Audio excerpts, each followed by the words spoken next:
أعوذ بالله من الشيطان الرجيم. بسم الله الرحمن الرحيم. الحمد لله نحمده ونستعينه ونستغفره ونتوب إليه ونعوذ بالله من شرور أنفسنا ومن سيئات أعمالنا. من يهده الله فلا مضل له ومن يضلل فلا هادي له، وأشهد أن لا إله إلا الله وحده لا شريك له، وأشهد أن محمدا عبده ورسوله بعثه الله بالهدى ودين الحق ليظهره على الدين كله. بعثه الله تعالى بين يدي الساعة بشيرا ونذيرا وداعيا إلى الله بإذنه وسراجا منيرا، فبلغ الرسالة وأدى الأمانة ونصح الأمة وجاهد في الله حق جهاده حتى أتاه اليقين.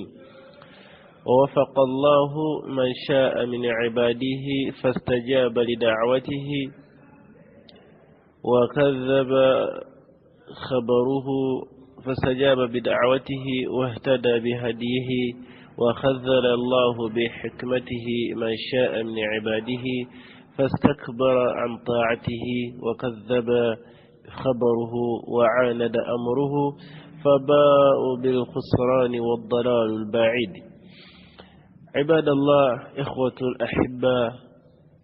قال سبحانه وتعالى: يا أيها الذين آمنوا اتقوا الله وقولوا قولا سديدا يصلح لكم أعمالكم ويغفر لكم ذنوبكم، ومن يطع الله ورسوله فقد فاز فوزا عظيما.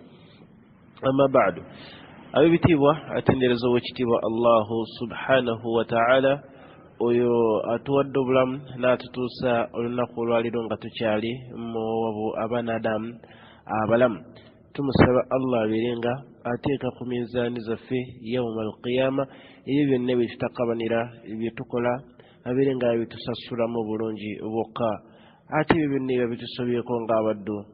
okitiibwa Allah subhanahu wa ta'ala. Tetubikola kujeemera, tetubikola kubeera nga twerabawo yadde okwekuluntaza gy'oli, wabula bituddukako era ne gibeera ng'emitima gyaffe ya Allah gye gituleetera okukola ebintu ebyo n'okwagala okungi. Tukusaba okitiibwa Allah obeere ng'otukendeeza, obeere ng'otuteekamu abo bawonye endwadde z'emitima. Allahumma amin. Ebitiibwa tusaba Allah sibinga n'emirembe y'omubaka sallallahu alayhi wasallam n'abo bonna abamugoberera ila qiyam as-saa. Olwaleero biidhnihi rrahman tukyagenda mu maaso ne hadithi zaffe, hadithi eya an-Nawasi bin Sam'ani ne hadithi eya Wabisa. Hadithi ezo nga omubaka sallallahu alayhi wasallam yali ayogera ku mpisa. Twagamba nti nno tugenda kubeera nga tutambuza embeera y'okulaba omusomo ogukwatagana ku mpisa. Olwaleero biidhnihi rrahman tutunuulire ebintu bibiri biidhnihi rrahman mu bufunzo obw'ekitalo, tubeere nga tuluyita olunaku ku hadithi yaffe eyo. Ngeri ki omuntu gy'asobola okubeera nga afunamu empisa enzijuvu? Ngeri ki omuntu gy'asobola okubeera nga afunamu empisa enzijuvu? Ikhwatal a'izza, baganda bange ab'ebitiibwa, mu mulundi gwaffe ogwasooka twakiraba ne tugamba nti nno mazima empisa ennungi zirimu emiteeko ebiri. Egyo nno ng'emiteeko egyo mulimu gwe tuyita at-tab'i wa at-tatabbu'i. Mulimu omuteeko ng'owekitiibwa Allahu subhanahu wa ta'ala yagukusigamu ng'omuntu ayina empisa ennungi aslun, nga ye empisa ze wallahi Mungu yazimuwa nga tezeetaaga ijtihaadi yonna. Ne mubeeramu omuntu nga ye tatabba'an, empisa ze yalwanalwanya okuzifuna.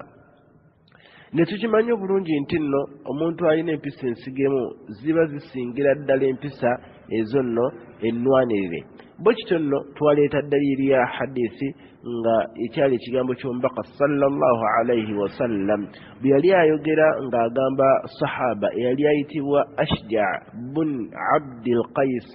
n'amubuuza embeera ezaaliwo nga bwe twaziraba kyaba mugamba nti ya Rasulallah ate zange zise kyaba mugamba nti nno bal jabalaka Allahu alaiha owekitiibwa Allahu subhanahu wa ta'ala empisa ezo yazikuteekamu. Ikhwatul a'izza ta'alaw ma'i mujje nange tweyongereyo tulabe kiki omwana Adamu kyalina okukola. Ab'ebitiibwa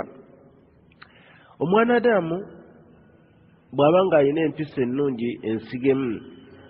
munnange zimubeereramu ddala, naye omuntu alina empisa nga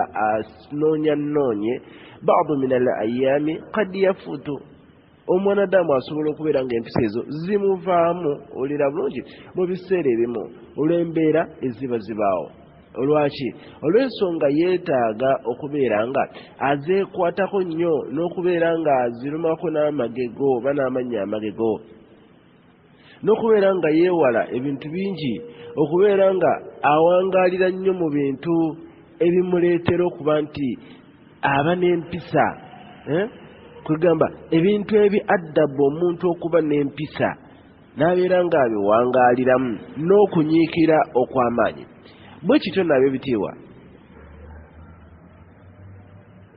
Wa ila dhalika waliwo omuntu kyasobola okubeera nga ebintu bimutuukako n'ebeera nga bijja gy'ali, naye omubaka sallallahu yagamba omusajja yajja eri omubaka sallallahu alaihi wasallam faqala ya Rasulallah, namugamba wange omubaka wa Allah awsini. Hadithi eyo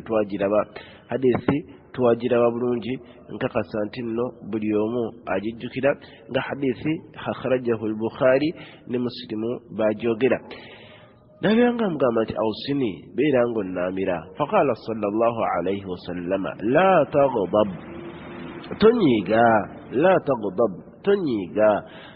Faraddadahu miraran, omubaka sallallahu alaihi wasallama yaddiringana hadithi eyo, yaddiringana ekigambo ekyo miraran emirundi mingi, n'amugamba la taghdab, tonyiiga. Ekigambo okunyiiga twagamba nti omuntu okubeera ng'akuleetera ebintu n'akola ekintu nga kikupangulula osobole okunyiiga. Kitwale nga mu Ramadaani osiibye oli n'akola ebintu osobole okubeera ng'okyuka empisa. Kyagezaako kutegeeza omubaka sallallahu alaihi wasallama lazim beera ng'olaazama okubeera nga gwe empisa zo tezikyuka. Kyabagamba nti laisa shadiidu bisur'a, tali ayitibwa ow'amaanyi nakumeggana. Tali ow'amaanyi. As-sur'a kwe kubeera ng'omuntu awalan ovuma, omuntu ogeya, omuntu olimbirira, omuntu otemerera, omuntu kugamba embeera eyo omuntu nga yera aluma. Kyavagamba nti nno falaisa shadiidu bisur'a, tali laisa shadiidu bisur'a, tali omuntu yenna nti embeera bwe mutuukako bw'atu weeyisa. La, yagamba sallallahu alaihi wasallama innama shadiidu alladhi yamliku nafsahu inda al-ghadab. Omwana Adamu ayitibwa ashadiidu yatahakkamu fiha wa yamlikuha fi mawatini al-ghadabi. Munnange yeekomako n'abeera nga yeebuuza bwenyiiga kiki ekiddirira era ngenda kufunamu ki okujjako okutuusaawo ebitateekedwa. Eyo nneemu ku mbeera omwana Adamu z'alina okubeera ng'alwanako. Bwe bityo ab'ebitiibwa omwana Adamu ono bakutegeeza bw'oba ng'onyize omuntu ng'osobola yani labudda antamuliku nafsaka, olina okubeera nga weekuuma inda al-ghadabi. Ekyo nno yu'tabaru min mahasini al-akhlaqi, kibalibwa muntu okubeera ng'alina empisa ennungi. Bubeera ng'onyize ab'ebitiibwa, bubeera ng'onyize fala tanfith al-ghadab, toteeka mu nkola bunyiivu bwo. Ab'ebitiibwa okussa mu nkola ebigambo bino bigenda nnyo eri abasajja n'abakyala. Noonyiga bw'aba bbaawo n'osalawo, abamu owulira nti bbaawo bakugambye nti yakoze kino n'omusalako obwerere n'omuyira olw'egye n'okola bw'oti n'ogamba nti oba abuze kanzitemu abaana anti tebatuwa mmere, obusungu ne buyiga notta abaana notta ebintu ebifaanagana bwe biti. Obusungu tobiteeka mu nkola. Yagenda mu maaso n'atugamba era ab'ebitiibwa nga batutegeezebwa nti omuntu yenna bw'obeera ng'otuuse mu mbeera eyo istaiz billahi minash shaitaani rrajim awalan sooka obeere mu abo abeekingiriza eri allahu subhanahu wa ta'ala eri shaitaani eyo enki enkasukirire eyagobwa mu ggulu si ekyo kyokka bw'obeera ng'otudde obusungu ne bukulemerako owulira bulungi fajjiris beera ng'otuulako wansi mukama wo alina byakunyizizza ku mulimo odduze mu kasenyeko gy'osula owulira ng'oyabika la fastaiz billahi min shaitaani rrajim ebyo biganye tuulako wansi bw'obeera ng'obadde otudde fadtaji'i beera nga munnange olannamako yani weerambi kugamba tukiyita tya mu Luganda owummuleko weebakeko wansi tekisobonye wa idha zdada bika alghadabu bw'owulira ng'obusungu bukulinnye nga bweyongedde nga biganye fatawadda hatta yazuula anka beera nga munnange ogenda ofune wuzu kubanga tukimanyi obusungu bwa sheitaani ate munnange sheitaani eyo khulika min samumi min naari yatondebwa mu muliro munnange woyiwako amazzi oba oli awo ebeera nga egenda ba'da Allah bw'aba nga yagadde yasatiu linsan mwanadamu asobola okubeera nga alwana n'asika okuteeka mu nkola olira bulungi ekiyitibwa empisa ennungi ku makubo ageetaaga okukwatako n'okunyiikiira olira bulungi n'okwegezesa ennyo ebbanga lyonna n'abeera ng'omwanadamu oyo abeera n'empisa ennungi mu nsonga zino wammanga awalan esooka an yanzura fi kitaabillahi wa fi sunnati rasulillahi sallallahu alayhi wasallama okubeera nga weekubira nnyo ebbanga lyonna weekubira nnyo si kwekubira weekubira nnyo ebbanga lyonna mu kutunula mu kitabo ky'owekitiibwa allahu subhanahu wa ta'ala ne sunna z'omubaka sallallahu alayhi wasallama buli bw'otunula mu qur'ani eno n'obeera nga osangamu obujulizi النصوص الدالة على مدح ذلك n'osangamu obujulizi obukuleetera okubeera nga oba obujulizi obuwaana empisa owulira bulungi munnange nga naawe zoyagala zowulira nga weeyagala okubeera nga tatakhallaku bihi obeera nazo omukkiriza yenna buli bwaziraba n'azisoma empisa ezo ebikolwa buli kimu munnange yasuufu awo sawfa yaqumu bihi kimugenda kumusobozesa okubeera nga empisa ezo azenyigiramu okubeera nga abeera nazo so ekyo nno kitulaga ki nti nno okusoma obulungi okusoma obusomi hadisi z'omubaka sallama nobeera nga otakhallaka nazo oba nga ogamba otadabbara nazo afwan n'ozigenda munda n'otataamaka nazo olya bulungi nobeera ng'oziyingira munda afala yatadabbaruuna alquran abange qur'ani wekitiibwa allah tetufumiitiriza ku yo si kusoma busomi n'ogamba qul huwa allahu ahad khalas n'ogenda la tadabbar man huwa allahu lwaki allah yagamba ahad natagamba qul huwa allahu wahid lwaki allah yagamba qul huwa ate nagamba allahu lwaki yagamba huwa allahu ate nga huwa allahu nafsu lwaki yagamba ebigambo ebyo subhanallah nobeera ng'obiyingira munda ojja kwesanga empisa zo zijja mpola entese bulungi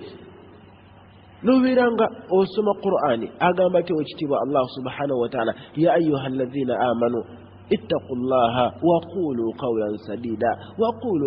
sadida bannange twogere naye ate eki ekijjawaawo allah asuubiza nti bw'omala okwogera ebigambo ebyo yuslih lakum noga subhanallah awo nno nange kambeere n'empisa ebigambo ebyo nno bwe bityo owekitiibwa allah subhanahu wa ta'ala bw'ayagala abadde babeere ab'ebitiibwa omubaka sallallahu alayhi wasallama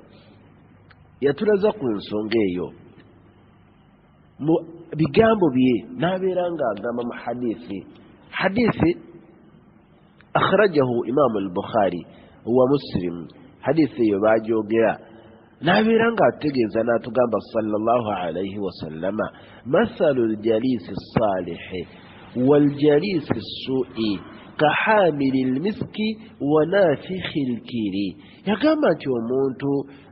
atuula mathalu jalisi omuntu atuula awali omuntu omulongoofu oba awali abantu abalongoofu olya bulungi n'omuntu atuula awali omuntu ayina enneeyisa enkyamu ayagamba nti nno ka hamilil miski abanga atudde oba alinga omuntu atudde awali omuntu atunda obuwoowo bw'otuula wali omuntu omulongoofu abantu abalungi abantu abakujjukiza eri Allah abantu abakutegeeza ekyo Allah kyeyeetaaga obanga atudde awali omuntu atunda akawoowo si kyokka n'agamba nti ate bw'otuula wali omuntu eyeeyisa mu mpisa ezitali nnungi obanga wali omuntu wanaafikhilkiri obanga atudde awali omuntu bano abantu manyi abantu abafuuwa omuliro yani abookya amagaali ng'afuuwa alina ekibomba kyakinyiga omuliro bwe gugira bwe gumansuka lwaki kubanga omuliro ogwo munange yagamba bwati mu nsonga esooka fahamilil miski omuntu abeera ng'ali awali omuntu ayina akawoowo imma ayyabiaka okubeera ng'akuguzaako n'omugulako wa imma ayyuhziika oba okubeera nga munange akawoowo akusiigako n'obeera nga ogenda naawe owunya akawoowo toguze naye ate owunya akawoowo wa imma ekyo nno hadisi eyo njagala mbeere nga mugyevuunulira ebigambo ebyo mu bufunze wa imma antajida minhu raihatan tayyiba oba ojja kumufunako akawoowo akalungi n'agamba nti ate wa mathalu ljalisi suui kanafikhilkiri omuntu atudde awali omuntu ayina empisa ezitali ntuufu abanga atudde awali omuntu afuuwa ekibomba ekyo eky'omuliro abookya amagaali abookya emmoroka abookya ebyuma lwaki imma ayuhrika thiyabaka oba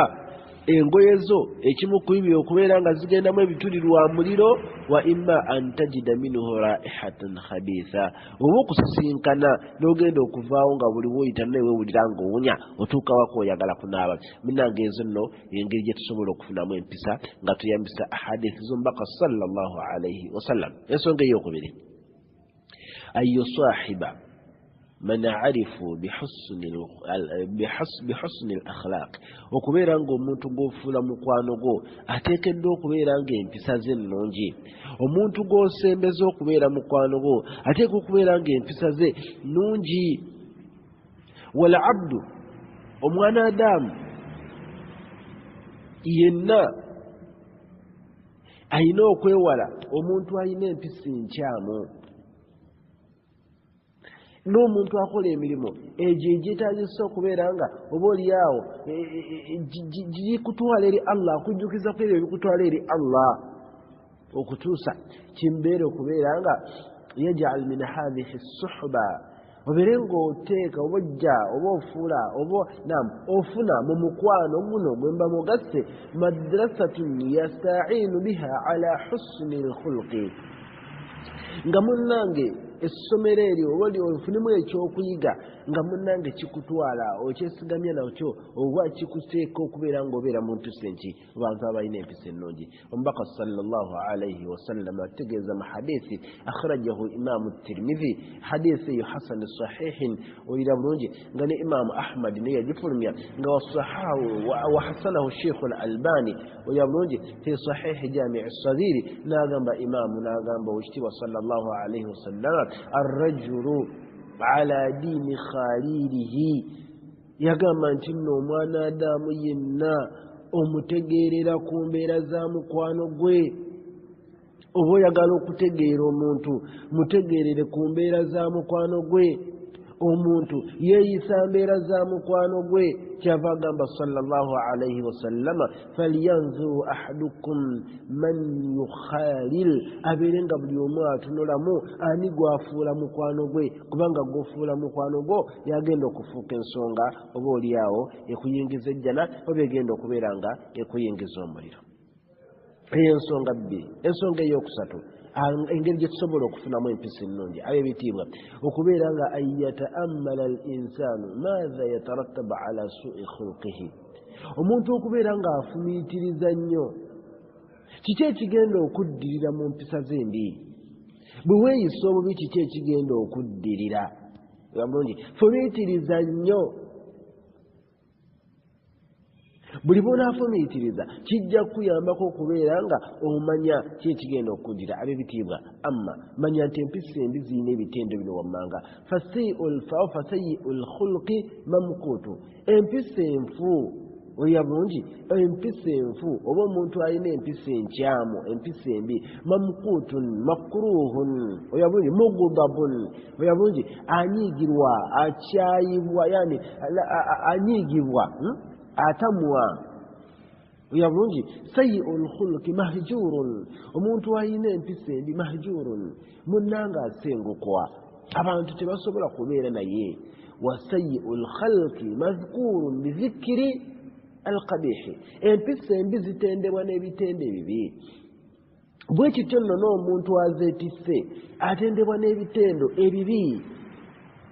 kati awo ozirekera n'obeera ng'olwana tuli ku muntu oyo nga munnange empisa ze tatabbu'u tetuli ku muntu alina tabu'u oli Allah gwe yaziteekamu la tuli ku ggwe nze naawe tulwane bulwanyi kuba twerwanako naye tulwana okusinziira mu masomero we tuli ne tusoma nga tusoma tuva ku ekyo tugambye nti nno ebitendo biri bisatu imma okuba ng'otamwa mu society imma okuba ng'osengukwa mu society imma okubeera nga ogenda kwogerwako embeera esinga okubeera embi faidha alima al insan omwanadamu bw'abeera ng'amaze okutegeera embeera ezo nti empisa embi zimutwala ku mbeera efaanaganako bwetyo fa innahu yabtaidu anhu munnange naazisenguka n'abeera ng'alwana kudda eri empisa ennungi ab'ebitiibwa ensonga ey'okuna yagamba ategeeza mukadde waffe n'agamba an yastahdura al insan daiman suratu khuluqi rasulillahi sallallahu alaihi wasallam omuntu okubeera nga buli kaseera ebbanga lyonna osembeza kumpi empisa z'omubaka sallallahu alaihi wasallama empisa ze yeeyisaamu osembeza empisa z'omubaka sallallahu alaihi wasallama empisa ennungi ze yeeyisaamu wa kaifa era yakikolanga atya empisa ennungi zino tuzoogerako nga tugamba awalan zitandika n'abo abakuli okumpi ne ziryoka zigenda ab'ebitiibwa wano ninawo empisa zenzuula naye ng'empisa yali yambaka sallallahu alaihi wasallama abasinga ku ffe tusobola okulowooza nti empisa eyo teriiyo wallahi nga taajabtu minhu nagyewuunyiza nnyo ebbanga lyenze ng'oba oliawo ngisomako omubaka sallallahu alaihi wasallama mu mpisa ennungi zaalina mu mpisa ze yali alina okiba allahu subhanahu wataala yamutenda n'amugamba wa innaka la ala khuluqin azim muhammadi gwe osinga empisa sallallahu alaihi wasallama eri bakyala be eri abaana be eri mikwano gye eri buli muntu yenna eri ebitonde byonna owekitiibwa sallallahu alaihi wasallama yali asinga empisa ennungi era nga yatakhallaq bihi azeeyisaamu si kuba nazo wabula nga azeeyisaamu n'okuzeeyisa nga buli muntu mutuufu azeegomba hatta al-ana nakati zitukyatwala teri amusinga ab'ebitiibwa omubaka sallallahu alaihi wasallama yawman min al ayyam olunaku mu nnaku maama ayitibwa hafsata radiyallahu taala anha yafulumanga omubaka sallama ali wabweru ekyafaayo ekiwanvu nnyo naye nina kyenjagaddemu omubaka sallallahu alaihi wasallama bw'afuluma wabweru nga maama maama bw'afuluma wabweru nga omubaka ali awo omubaka sallama yafukamira wansi n'abeera nga yassa engalo ze oya bulungi wansi yafukamira nassa engalo ze wansi n'abeera ng'ataddewo engeri y'omugongo awali enfalaasi ya maama hafsata radiyallahu taala anha maama n'alinnya ku nabbi sallallahu alaihi wasallama n'alinnya ku nfalaasi subhanallah الرسول omubaka w'ekitiibwa Allah waman anta waman ana waman nahnu ala rasulillah nze naawe naani ffenna ffe baani eri omubaka sallallahu alaihi wasallama wallahi hakaza kana khuluqu rasulillah bwisi bwe zaali empisa z'omubaka sallallahu alaihi wasallama سئلت أمنا ما مفهوم بجي يبوزب عائشة رضي الله عنها عن أخلاق النبي صلى الله عليه وسلم كنت سنبقى صلى الله عليه وسلم ناقامبا انتنو أخلاقه القرآن انتساس ذلك القرآن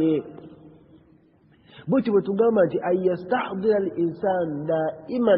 هو يقول ومن دام كبيرانغا سيمبeza luberere bbanga lyonna empisa z'omubaka sallallahu alayhi wasallama abeere ng'azikubamu ekifaananyi abeere ng'atakhallaka nazo. Tewali nsonga lwaki toweeka ku mwana wo, tewali nsonga lwaki tozannya na ku baana bo, tewali nsonga lwaki tozannya na mukyala wo, tewali nsonga lwaki toweeka ku mukyala wo,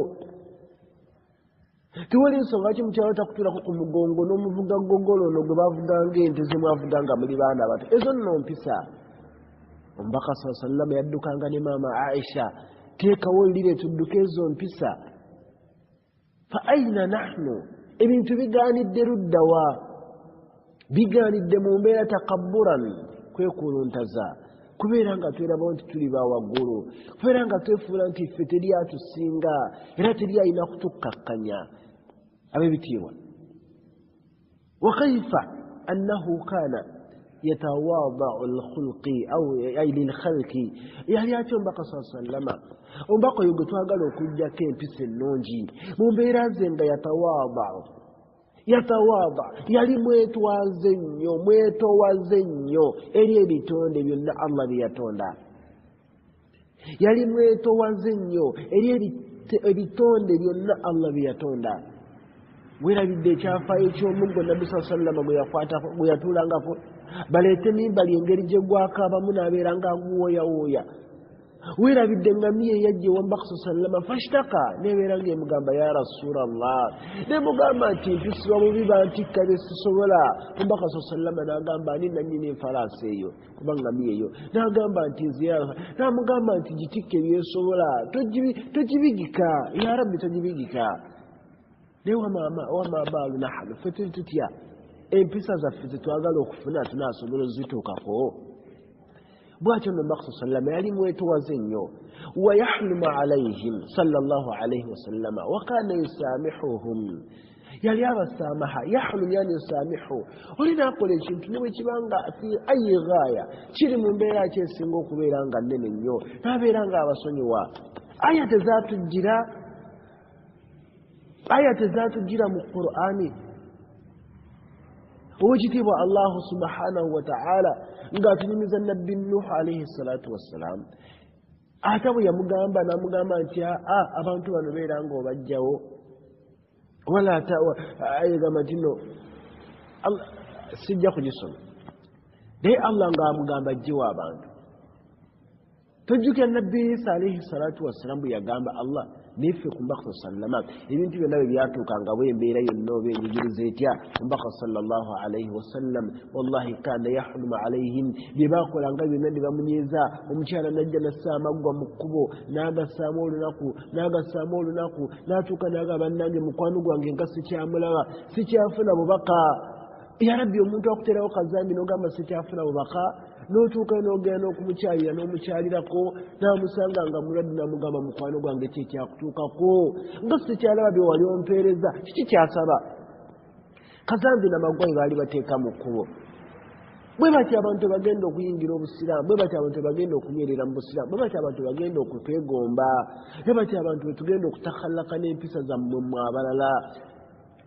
Kubeera ng'embeera osamaha, obeera muntu embeera bw'etuukawo nga nzibu, sonyiwa omuntu, tambula ogende. Kyava agamba wa ya'fu anhum, n'abeera ng'abasonyiwa, nga ky'obasonyiwa kiggwawo n'okugwawo, n'omusonyiwa ezzambi ly'omusonyi eryabadde akoze, wallahi nebeera nga nihaiya, nga tuyagala nakuddamu ddijjukira. Tokoma n'okwo n'omusembeza, n'obeera ng'olongoosa gy'ali Allah, n'akola ezzambi. Ebigambo byonna twabiraba, naye nga natakhallaq bi akhlaqi alhasan, tubeere nga tweyisa mu mpisa ezisinga okubeera ennungi. Agamba nti wa yasbir, Omubaka sallallahu alayhi wasallama yagumiikirizanga ala azaahum yagumiikirizanga ku ebyo bye baakolanga eryamunyiizanga sallallahu alayhi wasallam. yagumikiriza ng'omubaka sallallahu alaihi wasallama kwebyo bakolanga ebyamunyiiza n'abeera nga yeewaayo n'agumikiriza ne bakola ebintu byonna n'agumikiriza abange ekintu nabbi sallallahu alaihi wasallama yali ayagala nnyo Allah yali ayagala nnyo Hamza manyi lwaki yali ayagala Hamza n'ensonga zino wammanga Hamza ali myaka gy'omubaka sallallahu alaihi wasallama ne bakula bonna n'omubaka sallallahu alaihi wasallama ne bawangala bonna n'omubaka sallallahu alaihi wasallama fakutira fi Uhud nattibwa Jahshi n'amutta n'atakoma kumutta Hindu radiyallahu ta'ala anha najja nasala Hamza najjamu ekibumba n'akirya ne wallahi fasabara sallallahu alaihi wasallam anha n'agumikiriza ku bo wasamahahuma n'abasonyiwa wa'afa anhuma n'abeeranga tayagata ne bayingira obusiraamu nga banyinya naye wallahi nga basula naye ne babeera nga bakola ki yembaka sallallahu alaihi wasallam gwe tulina okubeera nga nastahdhiru akhlaquhu daiman tusembeza empisa z'ebbanga lyonna tusobole okubeera nga tutakhallaka nazo oba nga tuyisa nazo omubaka sallama faida stahdara al insanu akhlaqu nabiy omuntu bw'abanga asembeza empisa z'omubaka sallama n'abeera nga ayagadde yeeyise nazo ng'omanya nti wa annahu khayru lbashari yali asinga ebitonde byonna yali asinga abantu bonna albashar yali asinga amajini n'abaki n'abantu olira bulungi wa afdal min ibadillahi ta'ala kyekitonde ekyali kisinga mu bitonde by'ekitiibwa Allah ahanat ala al-insani nafsahu wankasarat suratu al-kibri yejjamu yenyini yetwalanga n'abeera mugonvu eri abantu nga bajja gyali ng'abangwira bamwangwira ne bw'abanga bakafiiri nga be basinga okwesiga bakafiri naye nga beesigaye n'ensonga zaabwe baziwaaberiye oyo embaka sallallahu alaihi wasallam abasiraamu ekyo tulina okubeera okusobola okubeera ng'obusiraamu bwaffe tutakhallaka n'embeera esinga okubeera ennungi wankasarati suratu lkibri fiha embaka saa sallama yejjamu ekiyitibwa okwekuluntaza kwonna fakaifa al insanu yatuubu ilaika wa anta takulu la omuntu asobola atya okujja mu maaso go nagamba nsonyiwa n'omugamba sisobola faman anta amama rabbina bwani mu maaso go w'ekitiibwa Allah nga wa anta kaman tashtaki ila Allah ng'obeerawo buli kaseera osaba Allah yaumiya kulla yaumin sabaha wa nahariha kiro misana mu ttuntu osaba Allah akusonyiwe empisa z'omubaka sallama tuzijjemu tuzetekemu tujjemu takabburu okwerabawo fakana dhalika da'iyan ila husni alkhulqi bwekitende ebintu ebyo byonna bitukowoya kutuzeera empisa nnungi bwetunabeera nga tuyambi nabyo etubeera nga twetakhallake nabyo nabeera nga tukoze nabyo etubeera nga tuwangala obulamu bwaffe bwonna ab'ebitiibwa tugenda ganyulwamu nnyo ku bulamu buno obw'edduniya ab'ebitiibwa kissa eno nsaba tugende nayo kissa wallahi gharibun aghrab min alqisas emu qissa zenkyasinza okulaba ezikyasinza okubeera nga wallahi nzibu nnyo shabun omuvubuka oyo ekyafaayo kye yawm min al ayami olunaku mu nnaku yafiirwa mukwano gwe bw'afa tuli ku kigambo tunoonya emikwano egyo nga wallahi newamu ng'ogenda kubeera ng'ojanjula bw'afa omuvubuka ono ne balanga ne bagenda ewa imaamu mu Indonesia ne bamugamba imaamu olina janaza ekwetaagisa okunaaza najja imaamu n'agamba bani abagenda okunaaza nange ne bajja ne bayingira mu kisenge hunaka shabun thani mu kisenge mwalimu omuvubuka omulala n'amugamba imaamu bano bafulume n'amugamba ati lwaki n'amugamba la bafulume nze naawe tujja kukikola ne bafuluma mu bufunze bwa kissa mu bufunze obw'ekitalo omuvubuka n'abeera nga agenda mu maaso ne imaamu batandika okunaaza agenda okulaba nga imaamu alina engeri gy'ayangwirizaamu n'amugamba imaamu komaawo naawe fuluma ogende n'amugamba ate lwaki n'amugamba la enkola gy'okolamu si nnungi enkola gy'okolamu opapa agenda nze nja bikola n'amugamba la kale kankyuse ne bakola mpola abamunaaza n'amugamba imaamu n'amugamba kino kyali kikutuuseeko naawe wali okirabyeko n'amugamba ate kiriwa n'amugamba nti kiriwa n'amugamba ku muganda wange ono n'amugamba nti oli muganda we n'amugamba nti nno ndi muganda we okusinga maama we okusinga taata we okusinga mikwano gye okusinga buli kimu n'amugamba otya n'amugamba nti muganda wange ono wallahi andeseewo agenze twasoma nassale ffenna nga tuli ba mukwano ne tusoma primary nga tuli ba mukwano ne tusoma secondary nga tuli ba mukwano ne tusoma university nga tuli ba mukwano ne tufuluma nga tuli ba mukwano ne tuwangaalagana nga tuli ba mukwano nga subuhi tugisaala ffenna buli omu azuukusa munne buli omu ajjukiza munne buli omu ayagaliza munne buli omu tetwakoma okwo ne tubeera nga twawasa abooluganda babiri olw'empisa netwali buli omu ayagala munne ne tubawasa olunaku lumu ate tetwakoma okwo ne tupangisa ku kizimbe kyekimu asula wali ensula wano allah naye agenze andeseewo imaamu agamba wallahi yawulira nga kimukutteko naye nga talina kyakkola enkeera imaamu ali mu masjidi ne bajja ali mu library agamba wallahi mba ndi awo ne bamugamba nti imaamu olinayo janaza endala namugamba janaza nti efaanana etya janaza agamba jangu eri masiri tukulinze wakati kulinze imaamu n'afuluma n'agenda awali janaza n'atuukayo n'abuuza omuvubuka ono yaani ne bamugamba nti omujjukira omuvubuka gwe wabadde naye eggulo gwe wabadde onaaza naye muganda we n'ababuuza nti yoono nti yooyo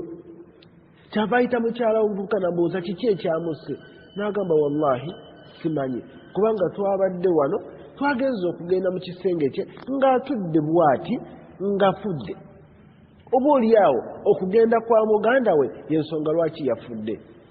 imaamu agamba nti omuvubuka eyasoose twamuziika ku kabuli namba 10 enkeera ne tuziika ku 11 muganda we ne babeera nga bonna intakala bijiwaali rabbihima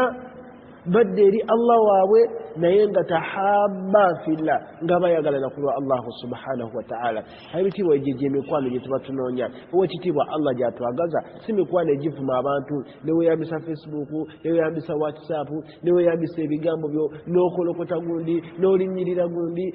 ezo empisa si z'ensiraamu wabula tuddeyo ku mpisa tubeere nga tunoonya empisa ennungi owekitiibwa allah subhanahu wa ta'ala abeere nga ajja kuzituwa biidhinihi rrahman tusaba allah abeere nga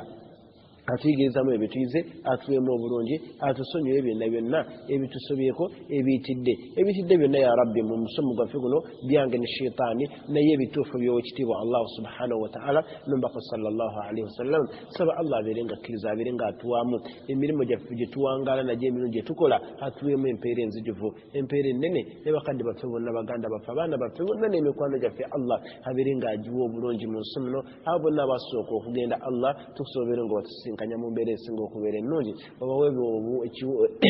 obalongoseza entaana zaabwe na buli kimu kye bafuna ya rabbil alamin warahmatika arhamar rahimin wa sallallahu ala sayyidina muhammad wa ala alihi wa sallam walhamdulillahi rabbil alamin wasalaamu alaikum warahmatullahi wabarakatuhu tusinkane nga tuyongere ne hadithi yaffe insha allah